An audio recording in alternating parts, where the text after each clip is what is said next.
कमल का फूल भारत की जनता कर चुकी है कबूल। विपक्ष वालों तेरा बकना है बिल्कुल फजूल। तुम्हारे पाँव के नीचे कोई ज़मीन नहीं, तुम्हारे पाँव के नीचे कोई ज़मीन नहीं, और कमाल ये है कि फिर भी तुम्हें यकीन नहीं। नाव को खेपने वाले को ही माझी कहा जाता है। जब वही चले गए तो उस नाव की तो कोई अहमियत नहीं रही। आरा हिले छपड़ा हिले बलिया ही ले ला, आरा हिले छपड़ा हिले बलिया ही ले ला, ईश्वर ने खुदा ने कहा अब धरती ही ले ला, अब कहाँ भागेला। नमस्कार, आप लाइव सिटीज़ देख रहे हैं और आपके साथ मैं हूँ वसीम खान। देखिए, बिहार में गर्मी बहुत ज़्यादा है। इस तपस के बीच कहीं ना कहीं बिहार की सियासत भी लगातार गर्माती जा रही है। जहाँ एक तरफ विपक्षी एकता की एक अहम बैठक बिहार में होनी है, केंद्र सरकार को गद्दी से हटाना है, यानी कि बीजेपी सरकार को गद्दी से हटाना है, उसकी रणनीति तैयार होनी है। और उसी बीच हमारे साथ पटना में मोदी के ज़बरदस्त फ़ैन मिले हैं, यानी कि देश के प्रधानमंत्री नरेंद्र मोदी के ज़बरदस्त फ़ैन हैं।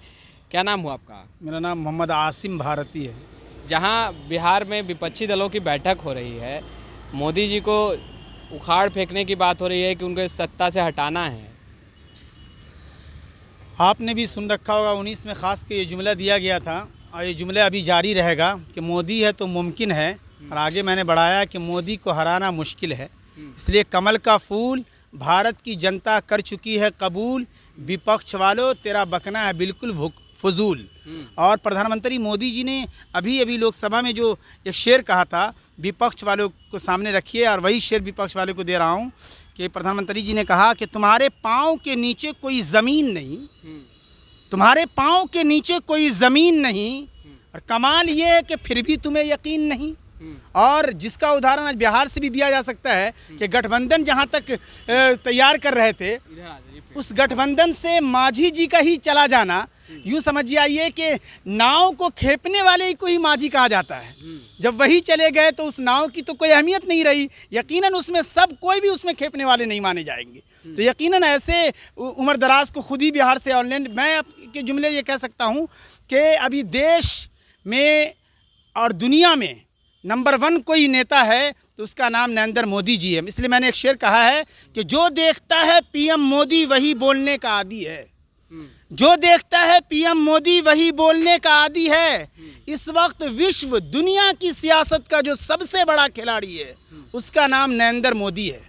इसलिए मेरी तरफ से ये भी ले जाएं कि मोदी और अमित शाह जी के दीवाने को समझाए न दुनिया, मोदी और अमित शाह जी के दीवाने को समझाए न दुनिया। अरे ये खूब समझ बूझ कर दीवाने हुए, ये खूब समझ बूझ कर दीवाने हुए हैं। और ये शेर भी कि मोदी और अमित शाह जी के दीवाने जान देने से नहीं डरते, मोदी और अमित शाह जी के दीवाने जान देने से नहीं डरते। अरे ये सर कट जाए या रह जाए कुछ परवाह नहीं करते। तो भारतीय जनता पार्टी केंद्र में मैं आपके माध्यम से यूं भी कह सकता हूं कि 15 लाख किसी के खाते में आए ना आए उसकी कोई गारंटी नहीं, लेकिन 15 साल लगातार पीएम मोदी इस कुर्सी पर विराजमान रहेंगे, इसकी गारंटी है पूरे भारत की जनता अक्सर दे रही है। अच्छा, विपक्षी एकता की बात हो रही है तो मुख्यमंत्री नीतीश कुमार, तेजस्वी यादव, लालू प्रसाद यादव, ये सब तमाम धुरंधर हैं। सीपीआई, एमएल, सीपीआई, ये तमाम दल जो हैं एक साथ आ रहे हैं। आपको नहीं लगता कि इस बार कुछ बड़ा उलटफेर होगा? इसमें कोई दो राय नहीं है कि नीतीश कुमार जी वाकई बहुत सियासी गुरा, बहुत माहिर इंसान हैं। इनके अंदर वो क्षमता ज़रूर है कि देश चला सके, लेकिन वो जगह ही खाली नहीं है। वो जगह रिजर्व है तीसरी मरतबा भी। इसलिए मैंने एक जुमले और कहा है कि कहो दिल से प्रधानमंत्री मोदी जी तीसरी बार फिर से कसम से। तो यकीनन प्रधानमंत्री जी का कोई जवाब ही नहीं है। अभी आपने देखा होगा कि भारत को पूरे विश्व में आगे बढ़ाने में सबसे बड़ा हाथ नरेंद्र मोदी जी का है, और अभी वो आलम है हमारे देश का और प्रधानमंत्री जी का भी कि बाहर में जाते, ख़ास के अमेरिका के सदर को भी देखा गया कि अपनी जगह से उठ के चला आना। तो ये सब जो है हमारे प्रधानमंत्री, और फिर विपक्ष के लोग आम तौर से अब जहाँ तक कोई कहते हैं जात पात और धर्म की राजनीति सब करते हैं, लेकिन उन सबों को कह दीजिए कि इन सब का इलाज, यानी इन सब का में का जिस तरीके से बेहतरीन डॉक्टर रखना चाहिए भारतीय जनता पार्टी के पास मौजूद है। अगर जात पात और धर्म की राजनीति कोई विपक्ष वाला करता है तो रह कर उसका इलाज भारतीय जनता पार्टी करती रहती है और करती रहेगी। तो यकीनन भारत में इस वक्त जो है फिर से तीसरी मर्तबा उनका जो चलन रहेगा और उसमें कोई दो राय कहीं से कोई हटने उठने की कोई गुंजाइश नहीं है। इसलिए मैं कह सकता हूँ चंद जुमले और कि मेरे मुल्क का ये प्रधानमंत्री हुस्न में, जमाल में, कमाल में, खिसाल में, इत्तिसाल में, सूरत में, सीरत में, किरदार में, रफ्तार में, गुफ्तार में, आदात में, यानी यूँ समझिए विश्व में जितने भी प्रधानमंत्री या सदर हैं मुल्क के उसमें सबसे आला हमारे मुल्क का भी प्रधानमंत्री नरेंद्र मोदी जी है। और मैं इस वक्त इस फ्रेम के साथ और इस अंदाज में इसलिए भी पेश आता हूँ कि हम लोग खुदा दुनिया बनाने वाले से डरने वाली कौम हैं।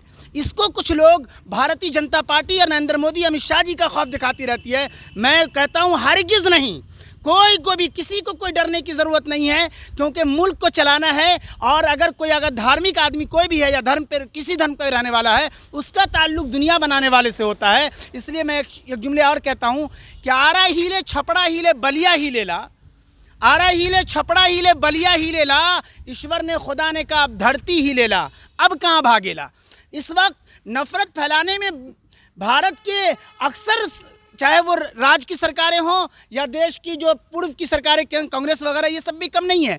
इस वक्त मोदी जी, अमित शाह जी की नंबर 1 जिम्मेदारी है। मैं एक शेर के माध्यम से कहना चाहता हूँ कि है काम इस वक्त मोदी और अमित शाह जी का भारत से नफ़रत को मिटा देना।